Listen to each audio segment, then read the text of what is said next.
우리는 인생을 살면서 매 순간마다 작은 일에서부터 중요한 일까지 계속되는 선택을 하면서 살게 됩니다.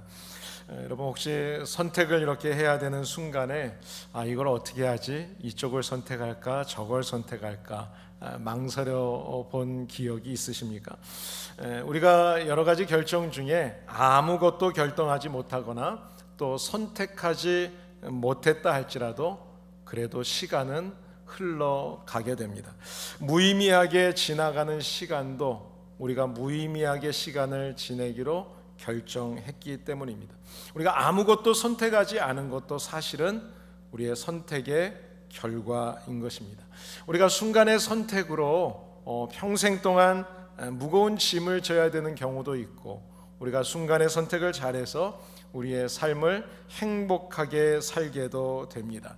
그래서 우리는 그렇기 때문에 우리 앞에 다가오는 수많은 선택 앞에서 고민하게 되고 또 갈등하게 되는 겁니다. 그런데 문제는 우리가 지혜롭게 결정해야 된다는 것을 알고 있지만 어떤 것이 지혜로운 결정인지를 잘 모르기 때문에 우리는 고민하게 되고 또 갈등하게 되죠. 오늘 우리가 함께 읽었던 창세기 13장의 말씀을 간단히 설명하면 이런 것입니다. 아브라함이 하나님께서 갈대아 우르에서 떠나라고 하시면서 이제 새로운 땅을 주셔서 그 땅을 향해서 말씀을 따라서 약속된 땅 가나안에 도착했었습니다. 그 내용까지가 이제 이 본문 전에 나오는 내용이고요. 하나님께서 가라고 하신 땅, 하나님께서 복을 주시겠다고 하신 그 땅에, 약속하신 그 땅에 어떤 꿈을 가지고 비전을 가지고 가서 살아봤지만 이 가나안이라고 하는 땅은 실제로 가서 보니까 기근이 심해서 지금 살기가 힘들었었습니다. 그래서 그 가운데서 그들이 풍요하게 보이는 땅 애굽이라는 곳으로 거주지를 옮기게 됩니다. 그곳은 문화가 발달됐고 젖과 꿀이 흐르는 마치 하나님이 약속한 땅인 것처럼 보였기 때문입니다. 그런데 그곳에 사는 가운데 문제가 생겼습니다. 무슨 문제인가 하면 애굽 사람들이 자기 아내 사례를 보면서 너무 이쁜 거예요. 탐내는 거예요. 그래서 아내와 이렇게 약속을 합니다. 잘못하면 내가 죽게 생겼고 우리 가족도 죽게 생겼으니까 당신을 나의 아내라고 하지 말고 누이라고 하자. 그래서 거짓말을 하게 되죠. 그런데 더 큰 문제가 생겼습니다. 애굽 왕 바로가 사례를 자기 아내로 맞이하는 겁니다. 그래서 은금을 갖다 주고 아내를 데려갔습니다. 가정에 큰 위기를 맞게 된 것이죠. 아브라함은 이 일로 인해서 마음의 후회와 고통으로 괴롭고 복잡한 시간들을 아마 보냈을 겁니다. 그런데 하나님이 가만히 계시지 아니하시고 그 바로에게 하나님께서 재앙을 내리게 되죠. 그래서 애굽의 바로 왕이 그 아내를 다시 돌려주게 되고 떠나도록 하는 겁니다. 떠나는데 그냥 떠나는 게 아니라 많은 것을 가지고 오히려 이제 떠나게 되는 겁니다. 이것이 오늘 본문 내용에 이제 나오는 내용들입니다. 자, 애굽을 떠난 아브라함, 기근은 있지만 그러나 하나님께서 처음으로 제단을 하나님 앞에서 쌓게 했던 그 땅, 그곳으로 돌아와서 그곳에서 이제 하나님이 약속하신 가나안 땅의 생활을 이제 시작하게 되는 겁니다. 자, 그런데 문제가 또 하나 생겼어요. 함께 동고동락했던 사랑하는 롯의 가정, 조카 롯의 가정과 다툼이 생기게 된 겁니다. 분쟁이 생겼습니다. 그 이유를 성경은 소유가 많아서 그랬다라고 표현을 하고 있습니다. 이 분열과 다툼이 생긴 이 속에서 아브라함이 아주 중요한 결정, 선택을 하는 모습을 보게 됩니다. 아브라함이 조카 롯에게 우선권을 먼저 주면서 그 지역에 있는 좋은 땅을 내가 먼저 택해라 라는 이야기를 하게 됩니다. 그때 롯이 인간의 눈으로 이렇게 보니까 야, 저 땅에서 살면 행복하겠다, 먹을 것도 많고 물도 흐르고 뭐 과일도 많고 이 지역을 선택해야 되겠다. 그래서 먹고 살기 좋은 것이 다 구비되어 있는 좋은 땅을 선택했습니다.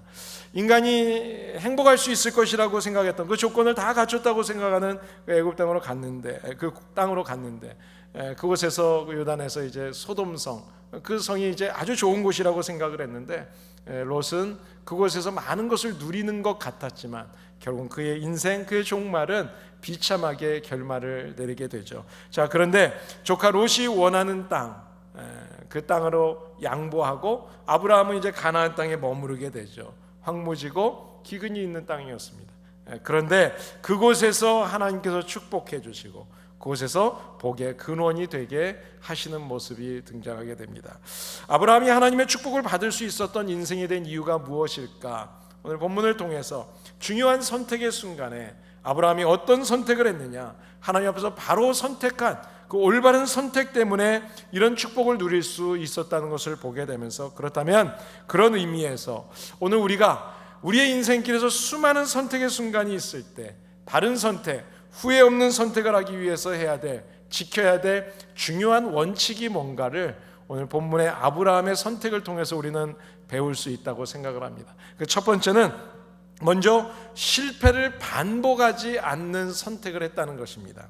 우리가 살면서 실패를 원하는 사람은 없죠. 뭐든지 잘 됐으면 좋겠죠. 그래서 복에 복을 받기를 원합니다. 가는 길이 시온의 길로 열리기를 원합니다. 그런데 원하는 것과 다르게 원하지 않는 실패를 우리는 종종 경험하게 됩니다. 아니, 그 실패를 한 번만 해도 힘든데 두 번, 세 번 하는 것마다 실패를 반복하게 되는 경우가 있다는 거죠. 여러분, 애굽에서 나올 때 이 아브라함의 모습은 실패자의 모습이었습니다. 하나님이 머물라고 하신 그 땅이 기근이 좀 심하니까 먹고 살기 힘들어서 그 자리를 떠났습니다. 자기 마음대로 임의대로 삶의 자리를 옮겼던 아브라함은 이 애굽 땅에서 편안하게 살려고 갔는데 그곳에서 말할 수 없는 수치와 상처를 가지고 애굽 땅을 떠나게 되는 겁니다. 그리고 그 후에 첫 번째 다시 가나안 땅으로 돌아왔던 그곳에서 첫 번째 했던 결정이 뭔가 하면 하나님이 머물라고 하신 그곳에서 이 아이와 베델 사이에 있는 가나안 땅, 그곳에 처음 예배드렸던, 하나님 앞에 제사드렸던 그 예배의 장소로 와서 그래서 하나님의 이름을 부르게 됩니다. 여호와 하나님, 애굽의 바로왕 앞에서 구원해 주셨고 그리고 이 가나안 땅에서 축복해 주시겠다고 하신 그 하나님의 말씀대로 그래서 모든 과정 속에서 하나님이 인도해 주신 신실하신 하나님의 이름. 사랑하는 여러분, 우리가 살면서 실패를 경험할 때가 많이 있습니다. 그리고 실패를 반복하게 될 때가 있습니다. 자꾸 실패를 반복하다 보면 마음에 좌절감이 생기고 절망하게 되죠. 그렇다면 우리가 계속되는 실패를 끊기 위해서, 같은 실수를 또 하지 않기 위해서 우리는 어떻게 해야 되느냐? 바로 그것이 중요한 거죠. 실패 이후에 우리의 삶의 태도를 어떻게 정하느냐에 따라서 우리는 또다시 실패할 수도 있고 실패를 하지 않을 수도 있다는 것입니다. 아브라함은 실패 다음에 실패의 원인을 찾았습니다. 실패했던 그 방법으로 또다시 돌아간 것이 아니라, 더 좋은 땅을 찾아간 것이 아니라 하나님이 약속하셨던, 하나님이 명령하셨던 그 땅, 하나님께로 순종해서 다시 돌아갔습니다. 그리고 하나님께서 머물라고 하신 그 장소에서 하나님의 이름을 부르고 있는 거예요. 복의 근원이 되시는 그 하나님의 이름을 다시 찾고 있어요. 심리학 박사고 뉴욕 타임즈에서 인정한 베스트셀러 작가인 로라 슐레징어라는 여자분이 계시는데요. 이분이 인생을 잘못 사는 사람들의 실패 후의 전형적인 변명에 대한 모습을, 인생을 망치는 7가지 변명이라는 책에서 이렇게 실패를 반복하는 사람들이 변명하는 7가지를 기록을 해놨어요. 그 내용이 어떤 내용인가 하면 이런 것입니다. 첫 번째 변명은요, 나도 알아요. 그렇게 해야 되는 건 나도 알아요. 그렇지만 나도 사람이라고요. 사람이니까 실수하잖아요. 그래서 실패했다고 종종 이야기한다는 거죠. 또 어떤 변명을 하는가 하면 그게 잘못이라는 걸 알아요. 하지만 어쩔 수 없었다, 이런 표현을 한다는 거죠. 또 하나 변명은 그게 옳다는 것을 압니다. 그렇지만 제가 어쩔 수가 없었어요 하는 이야기. 또 네 번째 변명은요, 나야말로 진짜 불쌍한 사람이에요. 내 환경이 이래서 그렇다는 거죠. 어쩔 수 없었다는 거죠. 또 다섯 번째 변명을 보면 나도 한때는 내 가치관이 있는 사람이었다고요. 그러니까 내가 한때 잘 나갔다는 거죠. 한때는 나도 잘 나갔는데 지금 내가 이렇게 쪼그라들어서 이런 거다, 그런 변명을 한다는 거죠. 또 여섯 번째, 그런 건 특별한 사람이나 할 수 있는 거예요. 내 지금 우리 가정을 보세요. 내가 우리 부모가 이렇게 어렵게, 그런데 내가 어떻게 그렇게 합니까? 그 사람들은 백그라운드가 좋으니까 그런 거죠. 7번째, 하다 보니까 그렇게 됐어요. 나는 잘하려고 했는데 어찌어찌 하다 보니까 그렇게밖에 될 수 없었어요. 이런 변명들을 늘어놓는다는 거예요. 사랑하는 여러분, 이런 변명을 늘어놓는 사람들은 실패 한 번 할 뿐만 아니라 또다시 실패할 수밖에 없다. 그러나 실패를 빨리 받아들이고 그 원인을 분석해서 다시 새롭게 출발하는 사람들은 오히려 이 실패의 경험이 인생의 아름다운 교훈으로 남게 된다는 것을 이분은 말씀하고 있습니다. 사랑하는 여러분, 아브라함이 하나님께 귀하게 아름답게 축복의 통로로 쓰임받을 수 있었던 그 이유는 신앙의 실패, 하나님 앞에서 실패했던 그 실패를 또다시 반복하지 않는 선택을 했기 때문입니다. 우리는 인생을 살면서 많은 실패를 이미 경험해 봤습니다. 우리가 대학을 지나갈 때 내 마음에 드는 대학 지나가지 못하고 그런 어려움을 겪은 분들이 아마 있을 거예요. 저도 그랬어요. 직장 생활을 하면서 직장을 찾으면서 또 사업을 하는데 딜을 하는 과정 중에 또 어려움을 겪는 경우도 있죠. 자녀 교육 잘해보고 싶었는데 자녀 교육이 내 마음대로 되든가요? 그런 경험이 있어요. 신앙생활도 하나님을 믿고 내가 잘해봐야지 했지만 또 어려움을 겪었던 그런 실패의 경험들, 여러 가지 경험들을 우리는 모두가 가지고 있습니다. 그런데 우리가 더 이상 똑같은 실패를 하지 않기 위해서 우리가 해야 할 것은 바로 아브라함처럼 나의 실패의 원인이 어디에 있는지를 분명히 빨리 파악하고 하나님이 원하시는 뜻이 무엇인지 하나님 앞으로 나아가서 하나님 앞으로 돌아가는 결단, 그 결단을 통해서 우리는 또다시 실패를 반복하지 않는 그런 성도, 우리 가정 그리고 교회 될 수 있기를 예수님의 이름으로 축복합니다. 두 번째로 아브라함의 선택을 보면 아브라함은 관계를 중요하게 생각하고 선택하는 일을 했습니다.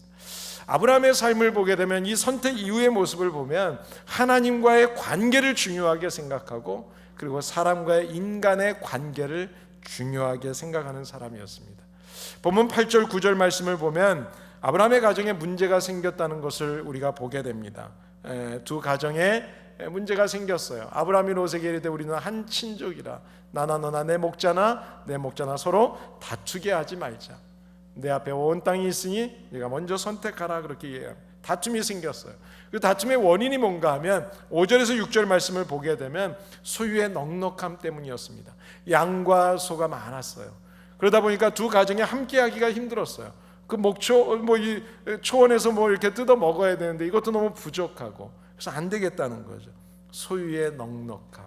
사랑하는 여러분, 가난할 때 어떻습니까? 가난할 때는 그냥 같이 있는 거 같이 먹으면서 밥통에다 밥 하나 비벼서 같이 막 먹으면서도 행복하죠. 내 거 같이 쉐어하게 나눠주고 기뻐해요. 그런데 좀 소유가 많아지면 다투기 시작합니다. 더 좋은 건 내가 갖고 싶어 하고요. 다툼이 시작돼요. 자식들에게 재산이 없으면 자식들이 그런가 보다 하고 부모 잘 모시다가 그냥 끝나요. 잘 살아요. 오히려 부모 공경해요. 그런데 부모가 재산이 좀 많으면요, 자식 생각에 뭐 생각하냐면 항상 우리 엄마 아빠 재산, 그 재산에 관심을 가져요. 그걸로 끝나는 게 아니에요. 둘째가 재산이 좀 많고 잘 살고 있으면 첫째 생각에 뭐 합니까? 비교하면서 좀 나한테 좀 더 많이 나눠줬으면 좋겠는데 똑같이 나눠줄 거야. 그럼 화가 나기 시작하죠. 여러분, 아브라함은 이 분쟁이 생겼을 때, 소유로 인해서 생겨진 이 분쟁, 많은 것으로 넉넉함으로 인해서 생겨진 이 분쟁이 생겼을 때 이 분쟁을 분쟁 그대로 두지 않았습니다. 그 분쟁을 해결하려고 나섰어요. 왜 적극적으로 이 분쟁을 해결하려고 했을까? 그 이유는 그것이 유익하지 않다는 것입니다. 분쟁이 유익하지 않다는 거예요. 여러분, 오늘 본문 7절 말씀을 보시면 여기에 거하고 있었던 사람이 아브라함의 그리고 조카 롯의 가정만 있었던 것이 아닙니다. 이곳에는요, 가나안 사람 그리고 브리스 사람도 그곳에 그 땅에 함께했습니다.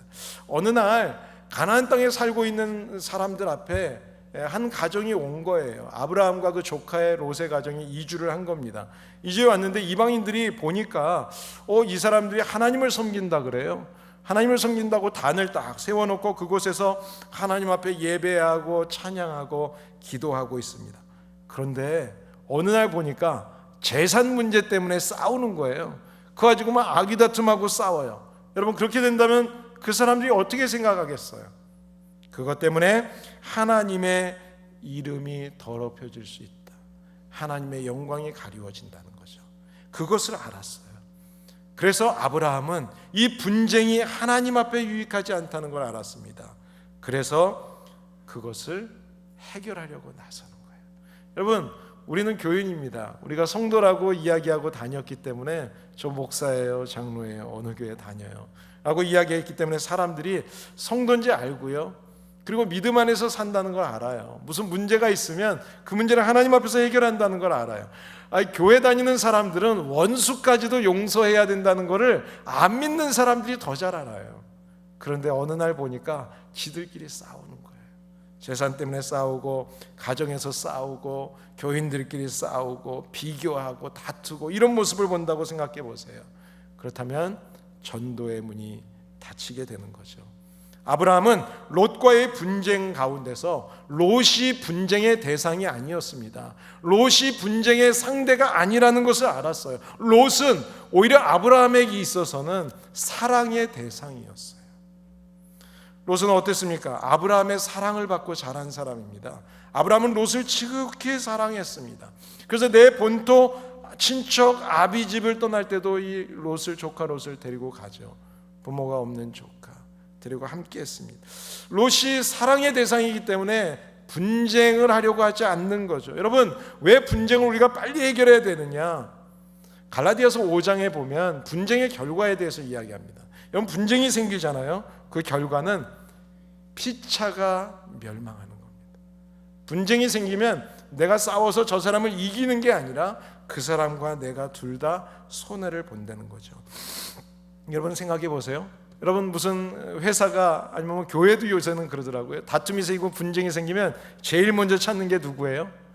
변호사 선임하죠. 변호사 선임. 좋은 말로 해서 선임이지 사실은 돈 주고 변호사 사는 거죠. 변호사를 사요.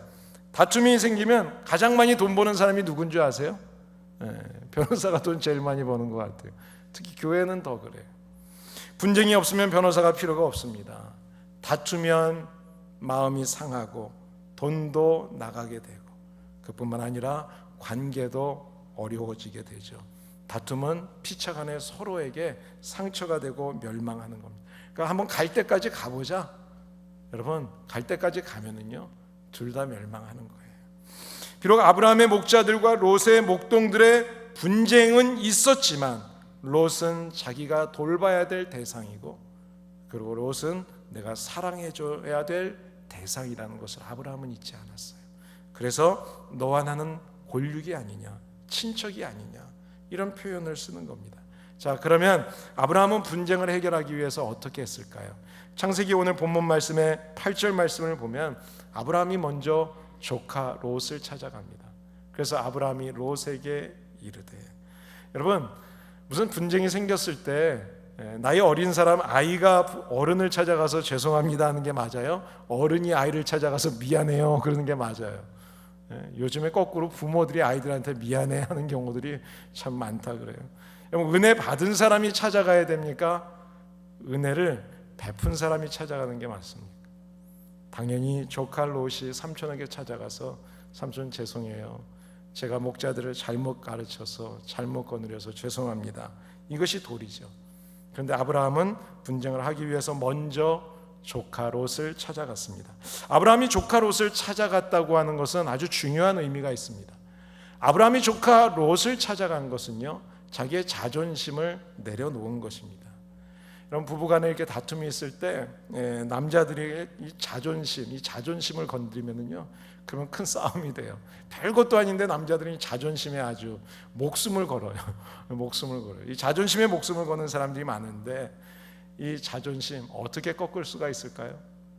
자존심을 꺾을 수 있는 방법은요, 이 일이 죽고 사는 일이 아니라고 생각하면 돼요.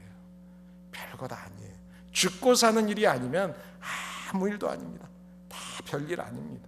그런데 그 죽고 사는 일도 아닌데 그 일에 목숨을 걸어요. 죽으려고 해요. 이래 죽고 사는 문제는 어디에 있을까요? 하나님께 달려 있어요. 여러분, 모든 인생은 하나님의 손에 달려 있다는 이 믿음만 있으면 우리는 자존심을 꺾을 수 있습니다. 자존심 내려놓을 수 있습니다. 근데 자존심을 내려놓지 않으면 절대로 싸움은 해결되지 않아요. 절대로 싸움이 해결되지 않아요. 근데 아브라함은 어떻게 했는가 하면 삼촌으로서의 자존심을 내려놨어요. 은혜를 베풀었던 사람의 자존심을 내려놨습니다. 사랑을 베풀었던 사람의 자존심을 다 내려놨어요. 다 내려놨어요. 왜요? 조카니까, 사랑해줘야 되니까, 돌봐줘야 되니까. 그뿐만이 아닙니다. 한 걸음 더 나가서 이 아브라함이 지금 이 조카롯을 찾아가서 했던 행동을 보면 자기의 기득권을 다 내려놓습니다. 너 먼저 좋은 땅 차지해. 그러면 내가 남은 거 내가 가질게. 사랑하는 여러분, 사방을 둘러보고 가장 좋은 것을 먼저 선택하라고 이야기했던 아브라함, 이것은요 나에게 유익이 되는 것을 포기한 겁니다.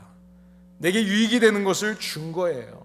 이것은 손해를 감수했다는 거예요. 사랑하는 여러분, 분쟁이라고 하는 것이 있을 때 그 분쟁을 해결하기 위해서는 누군가가 반드시 손해를 감수해야 되는 거예요. 누군가가 손해를 감수하면 분쟁은 해결이 되는 것입니다. 분쟁과 다툼이 있을 때 자존심을 내려놓고 기득권을 포기해야 하는 동기는 바로 사랑 때문입니다. 아브라함은 하나님의 사랑 때문에 자존심과 기득권을 내려놨어요. 하나님은 조카를 사랑해야 하는 그 이웃 사랑의 마음 때문에 자기의 자존심, 기득권을 다 내려놔 준 거예요. 잠언 15장에 보시면 이런 말씀이 있습니다. 우리가 채소를 먹으면서 막 기뻐하는 것이 좋은 집에서 스테이크 자르면서 고기 먹으면서 싸우는 것보다 낫다. 여러분 어때요? 좋은 집에 살면서 맨날 뭐 맛있는 걸 먹어도 맨날 싸우고, 그것과 아무것도 아니어도 맥도날드에서 그냥 애들하고 같이 햄버거 먹고 그러면서 뛰어놀고 기뻐하면 그게 더 행복한 거죠. 혹시라도 나의 다툼으로 인해서 하나님의 영광이 가리워지게 된다는 것을 깨달았다면 다툼으로부터 빨리 벗어나야 합니다. 더 나아가서 우리가 미워하고 있는 그 대상이 하나님께서 우리에게 주신 사랑해야 될 대상이라는 것을 깨달았다면 그 관계를 빨리 회복해야 합니다. 우리의 가정과 우리의 삶의 터전과 교회 안에서 어디서든지 저와 여러분들이 이런 성도들이 되시기를 예수님의 이름으로 축복합니다. 자, 세 번째로 마지막으로요. 아브라함은 하나님의 약속의 말씀을 선택합니다. 아브라함이 하나님이 약속해 주셨던 그 말씀을 버리고 살기 좋은 땅을 찾아서 갔어요. 그런데 애굽 땅에서 잘 살기 위해서 갔는데 아내를 누이라고 거짓말했다가 큰 어려움을 겪게 되죠. 그러면서 아브라함이 깨달은 것은 잘 먹고 잘 사는 게 내 힘으로 되는 게 아니구나. 그걸 깨달은 거예요. 여러분, 내가 열심히 노력했다고 무조건 내가 돈 많이 벌든가요? 그렇지 않을 때가 더 많죠. 약속을 깨뜨렸는데 오히려 하나님께서는 그 약속을 깨뜨린 아브라함에게 또다시 약속하면서 축복해 주세요. 하나님 앞에 호소조차 할 수 없는 그런 상황에서 사랑하는 여러분, 가정을 회복시켜 주셨습니다. 그리고 그 은금을 다 돌려주셨습니다. 더 풍성하게 해주셨습니다. 오늘 본문 14절 이후의 말씀을 보시면 하나님이 찾아오셔서 아브라함에게 이전에 약속해 주셨던 그 약속을 다시 한번 확인시켜 주시면서 또 다시 축복해 주세요. 그 약속해 주세요. 아브라함은 이런 경험을 통해서 물질이라고 하는 것이 노력을 통해서 얻어지는 것이 아니고 죽고 사는 문제가 내 힘으로 되는 것이 아니라는 것을 깨달은 겁니다. 그래서 분쟁 앞에서 자기의 자존심을 내려놓고 자기의 기득권을 포기할 수가 있었다는 거죠. 오늘도 우리는 날마다 수많은 선택 앞에 서게 됩니다. 아마 지금 아주 중요한 결정을 어떤 사업이나 또 직장이나 학교나 여러 가지 문제를 놓고 선택을 해야 되는 중요한 시기에 있는 분이 있을 수도 있을 겁니다. 우리 교회는 오늘 또 공동회의를 통해서 중요한 결정을 하게 됩니다. 저와 여러분이 선택하는 이 선택이 지혜로운 선택이 될 수 있기를 바랍니다. 또다시 실패하지 않는 올바른 선택이 될 수 있기를 바랍니다. 내 눈에는 지금 이게 기근과 절망으로 보일지라도 하나님께서 약속해 주셨기 때문에 끝까지 믿고 나가면 절대로 손해보지 않아요. 절대로 손해보지 않아요. 자존심을 꺾고 기득권을 포기하면 당장은 손해보는 것 같죠. 지금 당장은 내 주머니에서 뭐가 나가는 것 같고 들어와야 될 걸 내가 받지 못하는 것 같죠.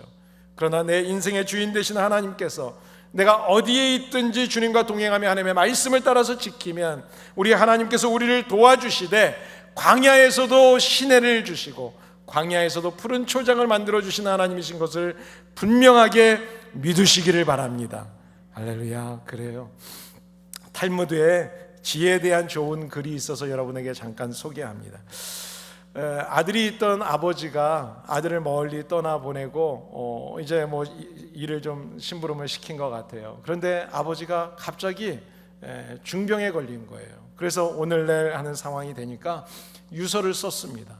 그리고 유서를 쓰고 나서 곧 돌아가시게 됐어요. 자, 유서를 든 종이 그 아들을 찾아갔습니다. 그래서 아들에게 유서를 보여줬는데 아들이 유서를 봤더니 너무 황당한 거예요. 유서에 이렇게 쓰여 있는 겁니다. 나의 모든 재산을 다 이 종에게 남겨준다. 이 유서를 전달한 종에게 다 준다는 유서를 써놓은 거예요. 그리고 자기한테는 아버지가 가지고 있는 것 중에서 아버지 것 중에서 딱 한 가지만 선택할 수 있다. 이렇게 써놨어요. 아니, 아버지가 나에게 이럴 뿐이 아닌데 도대체 이게 무슨 일인가? 너무 황당해서 지혜자를 찾아갔습니다. 그랬더니 지혜자가 그 글을 보더니 아버지가 참으로 지혜로운 선택을 하셨네요. 그게 무슨 소리입니까? 그랬더니 지혜자가 하는 말이 이 종에게 이 재산을 다 남겨준다고 하니까 그 유서를 빨리 보여주기 위해서 이 종이 아들에게 그 급한 소식을 빨리 와서 전달하지 않았겠느냐. 만약에 그렇지 않았다면, 종에게 남겨주지 않았다면 아버지가 돌아가셨는지도 모르고 아마 있었을지 모르고 그 재산을 훔쳐서 달아났을지도 모른다. 자, 그런데 아버지가 가지고 있는 것 중에 딱 한 가지를 선택하라고 했으니까 다른 거 다 필요 없이 아버지의 재산을 상속받은 그 종을 선택하면 되겠네 라고 이야기한 거예요. 딱 하나만 선택하면 모든 걸 누릴 수 있는 거죠. 사랑하는 여러분, 아브라함은 그 애굽에서 잘 살기 위해서 갔던 그곳에서 깨달았습니다. 내가 수많은 것을 선택하려고 해도 되지 않지만 그러나 한 가지만 선택하면 된다는 것을 깨달았어요. 그것이 바로 하나님의 약속의 말씀이라는 거죠.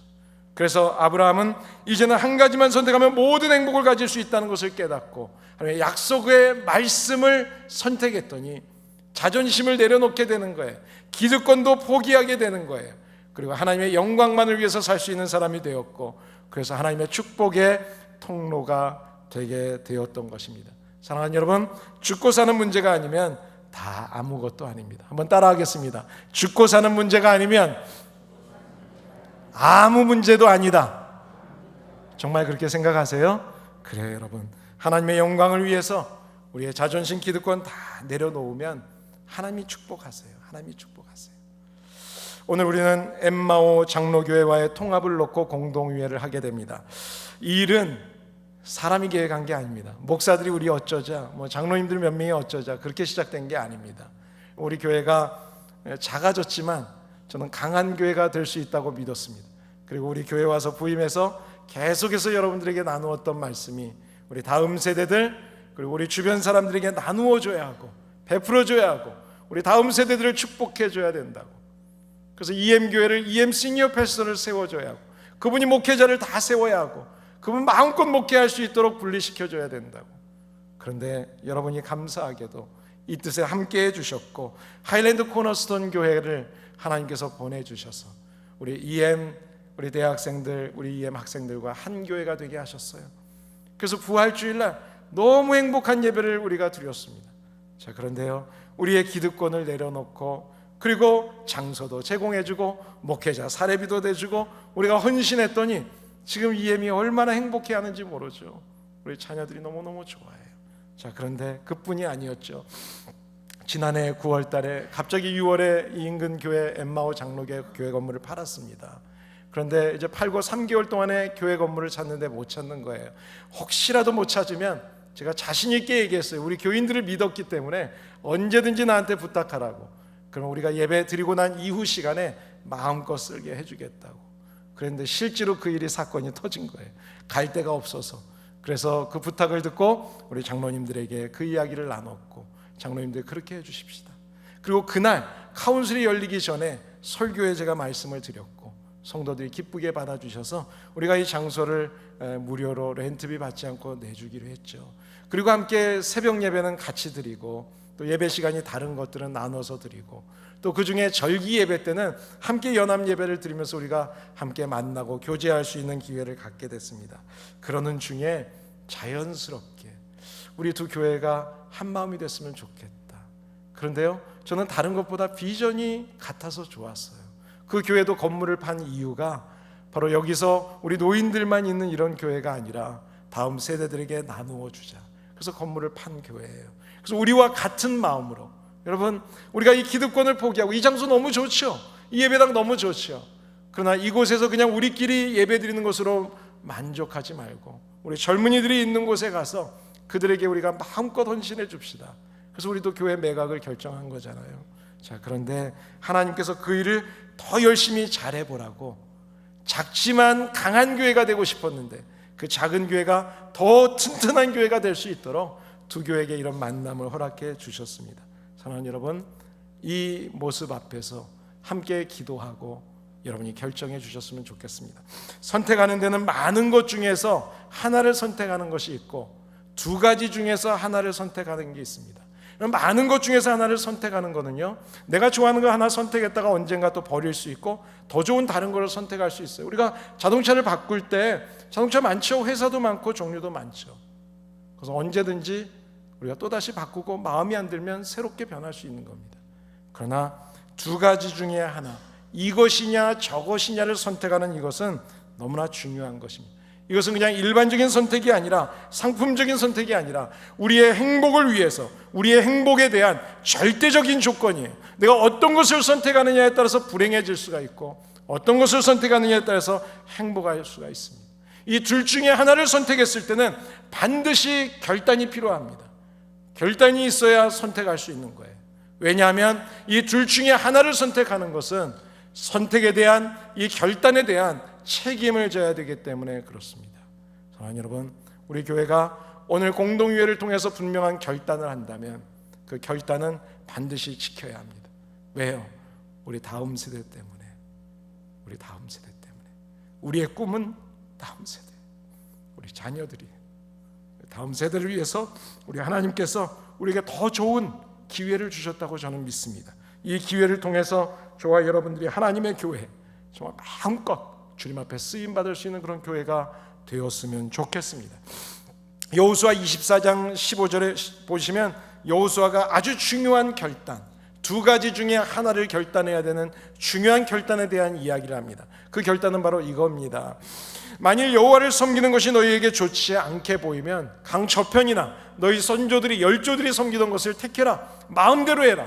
그러나 나는 오늘 우리 하나님을 섬기겠다. 나와 우리 집은 하나님만 섬기겠다. 사랑하는 여러분, 하나님이 우리에게 주신 기회 놓치지 마세요. 우리는 작지만 이 교회 건물을 팔고 가면 조그만 곳을 얻을 수밖에 없어요. 근데 하나님께서 두 교회가 합해서 더 넓은 곳에서 마음껏 일하라고 하나님이 귀한 기회를 주셨다고 믿습니다. 이 믿음으로 우리가 함께 나아가고, 그리고 그 일에 함께 동참할 때 우리 하나님께서는 저와 여러분들을 통해서 하나님의 놀라운 역사를 이루어 주실 줄을 믿습니다. 이 일을 놓고 저와 여러분들이 함께 결정하는 겁니다.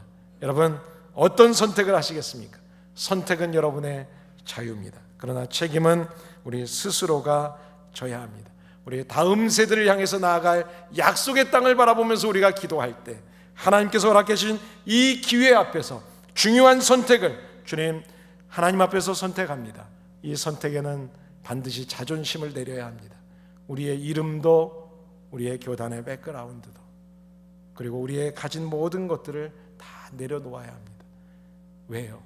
생명을 살리는 일 때문에, 다음 세대를 살리는 이 일을 선택하기 위해서 저와 여러분들이 가능케 하시는 하나님을 분명히 믿으신다면, 살아계신 하나님을 분명히 믿으신다면 이 좋은 일에 함께 동참하시고, 그리고 이 일의 책임을 감당해서 이 이민사회 속에서 정말 볼 수 없는 EM 교회를 세워주는 교회, 그리고 깨어지고 부서지는 교회 가운데서 정말 두 교회가 하나가 되어서 주님의 일에 힘쓰는 교회로 우리가 이 이민사회, 그리고 우리 한인사회에 정말 아름다운 모범이 될 수 있는 교회가 될 수 있기를 예수님의 이름으로 축복합니다. 우리 같이 함께